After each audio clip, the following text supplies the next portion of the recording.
everything is fucking burnt. It was crazy that everything was on fire everywhere I looked. There's nobody here to put it out. It was like being in hell. I'm running into down power lines on fire. I'm running into burning cars. I'm running into just like the hottest temperature I've ever felt in my life.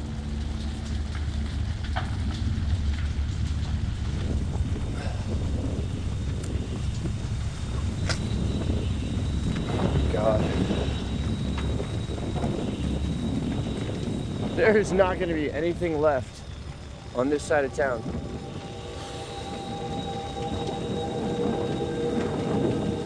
Oh, this might hurt.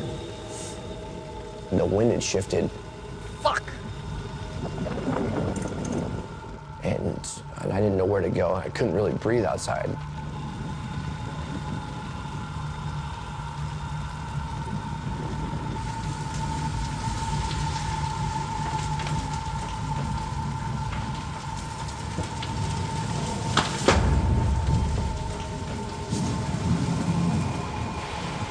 This is the very back of Safeway. Won't be long before this thing's all... Jesus Christ. Fuck! All of a sudden, out of the corner of my peripheral, my eye over here, you know, this guy comes staggering and just and just face plants onto the asphalt, onto the road, and he is quite just badly burnt. And I will never forget that smell. He passed shortly after from his burns. The fire has been burning for hours. There's no end in sight. Those high winds drove flames down toward the ocean.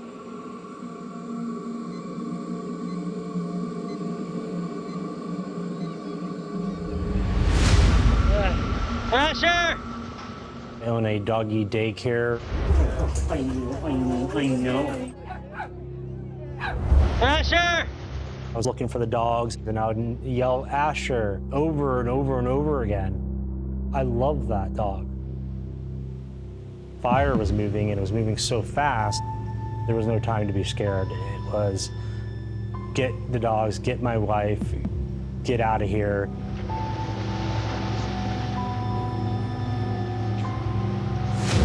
Hey, buddy, you okay? Shit. The bodies that I would come across, some of them I came across twice, not realizing because I could barely see. Asher!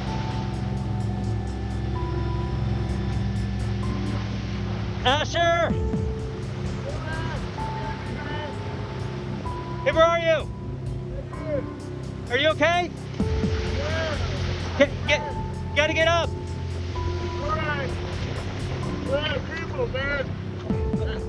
People that were burnt and I thought were dead. Head down that way. Are you all burnt? Are you burnt? I would wake them up and like, hey, you need to come with me. Okay, you gotta go down there, okay? Uncle, right here's bad. There's a lot of smoke. You gotta go. Okay, I'll be back.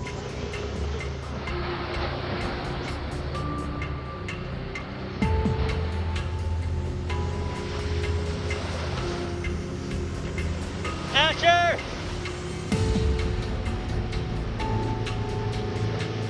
Asher!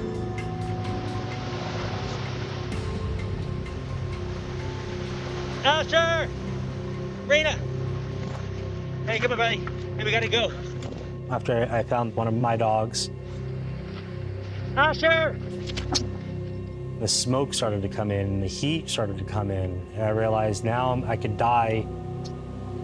I need to get back to my wife. Asher! Rocket! As I'm trying to get back, I'd find people that were in bad spots. Felt like it was my responsibility to be able to help as many people as I could. I got back to the group of people and my wife at Front Street. Flames were just coming over like a blowtorch at 70 miles per hour. That's when we knew that our only option is to jump into the ocean. Anybody find this? It's pretty scary. I really didn't know if we were going to make it. We might die out here. Coast Guard, Coast Guard. Coast Guard's looking for people. Yeah, my mom just texted me. The cell phone service kept going in and out, and then all these text messages start coming through. And that's when I realized, okay, I can make a call. So I called the Coast Guard. Hey, is this Michael? Yes, this is Mike. I can see you guys. We're surrounded by fire on both ends. We can't get out. Okay, we have a rescue swimmer. He's coming to you guys. Get everyone together. Everybody start heading that way. Yeah. Coast Guard's picking us up. We're on the boat and we're watching all of Lāhainā be engulfed by flames. Coast Guard got on the radio and said there were 100 people off Front Street, and we said, we're a vessel sitting offshore. We're going to come and assist. Be careful right here. There's debris. Hey, Mike, do you get a dinghy now? I'm trying, man. I'm trying. You're doing a good job. But do you see the Coast Guard boat at all? The one with the blue light? Yeah, I see them by the blue light. It looks like they're directly in front of us. The two Coast Guard get on shore and take the children first. When I saw the kids coming out, I thought, oh my God, this situation is, worse than I thought. So we backed out of the surf. Emma chatted with the kids. And we brought them to the Coast Guard boat. Okay. Kids are just innocent, and they shouldn't have to go through, this apocalyptic event. We're out of the water now. Almost rescued. We finally get out of the water about 10:30 p.m. because all the cars in front of the wall had burned. So we kind of went up on shore and just rested there. There's a fire truck here.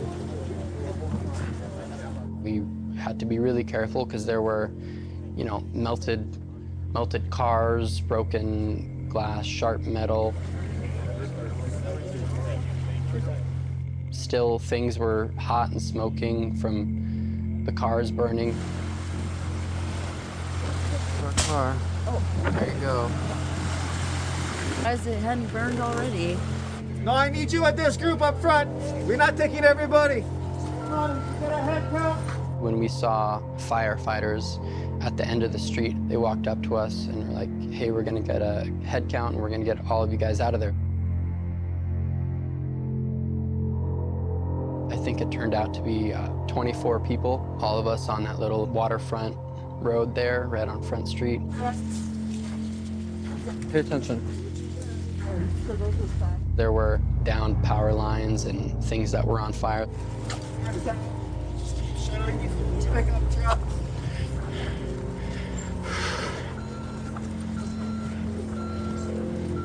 Layla, are you okay? I'm all good, yeah. Okay.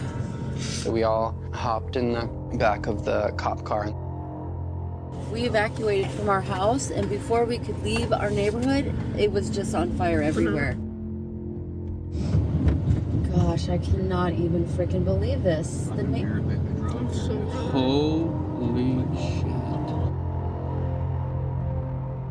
We look to the left of the car, and it's just neighborhoods leveled with fire. Look at this. I don't even know what any of this is. And we look to the right of the car, and there's just nothing left standing that's not burned. It really dawned on us the full scale of it. It felt like it went forever. It looked like a bomb had been dropped.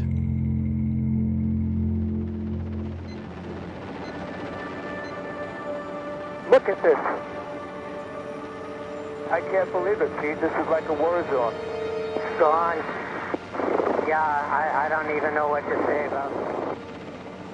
I don't think there's ever been anything like this in the history of Hawaii.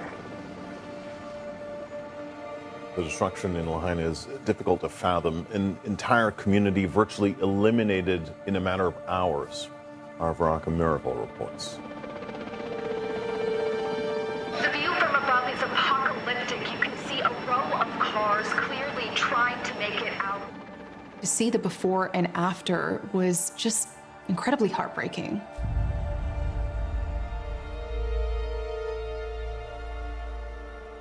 I remember when I first came to Lāhainā, I was actually kind of taken aback because it is paradise.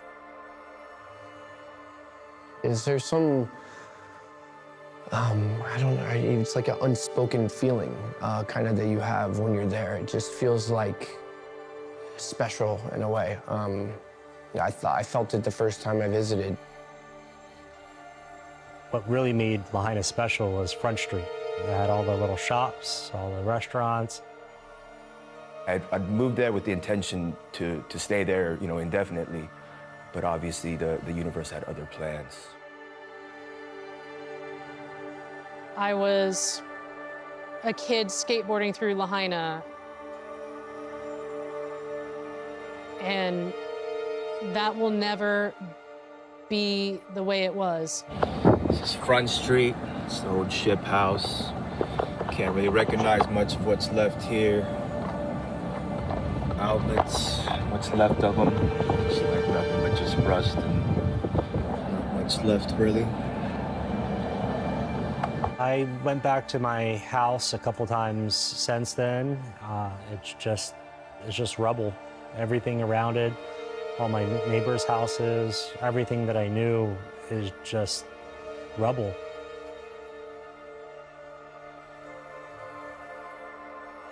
Even digging through the ashes to see if I could find anything, and going through, you know, a foot of just rubble, and we really didn't find anything left in our house.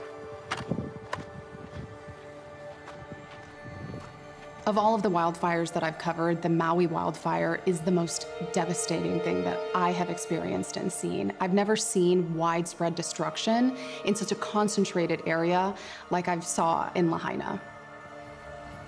None of my stuff really survived. Anything that was wood was gone. Anything that was aluminum was actually a hard puddle on the street, which was just surreal.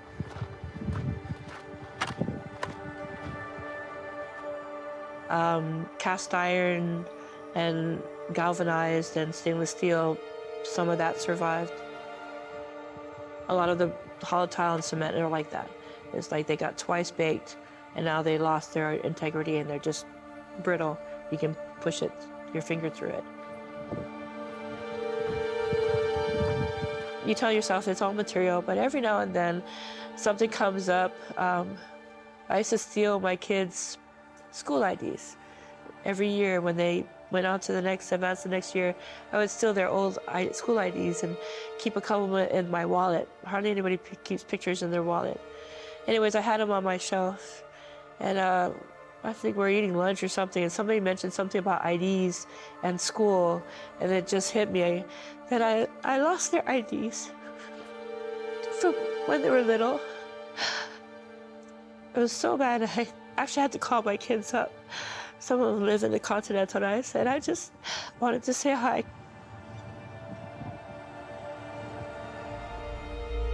I'm out here touring the burned down part of Lāhainā with Flo, who lost his house, his car, but got out with his life.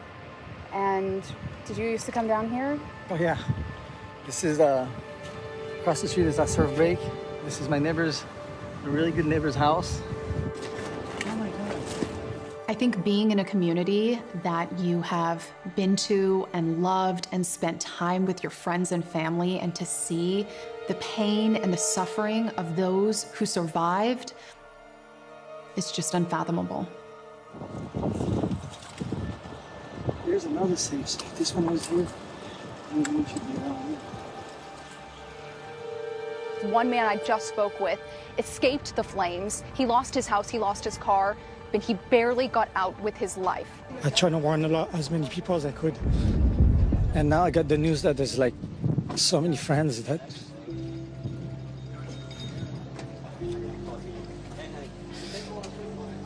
I don't know if they made it.